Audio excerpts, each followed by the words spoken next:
গ্রামীণ জীবন কতটুকু সুন্দর আপনারা যদি হাওর অঞ্চলে না আসেন, প্রত্যন্ত গ্রামগঞ্জে না আসেন, তাহলে এগুলা দেখতে পারবেন না আর বুঝতেও পারবেন না।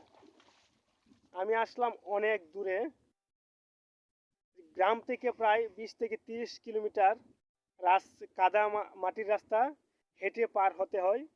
তাছাড়া নৌকা প্রয়োজন হয়।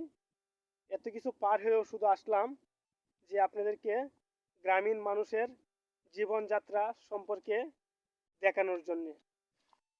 চারদিকে শুধু হাওর আর হাওর, নেই কোনো বাড়িঘর, শুধু রয়েছে নদীর হাওরের বুকে একটা গেরস্তের বাড়ি। সেই বাড়িতে আজকে যাব, সেখানে গিয়ে আপনাদেরকে আরো নতুন নতুন অনেক কিছু দেখাবো, যেটা দেখলে হয়তোবা আপনারা আকৃষ্ট হবেন যে গ্রামীণ জীবন কতটা সুন্দর এবং তাৎপর্যপূর্ণ। তা শুধু আপনারা আমার ভিডিও দেখে বুঝতে পারবেন, নয়তোবা বুঝতে পারবেন না। এই কাঁচামাটির রাস্তা পার হয়ে যাব অনেক দূরে, সেখানে গিয়ে আপনাদেরকে আরো নতুন নতুন ভিডিও দেখাবো।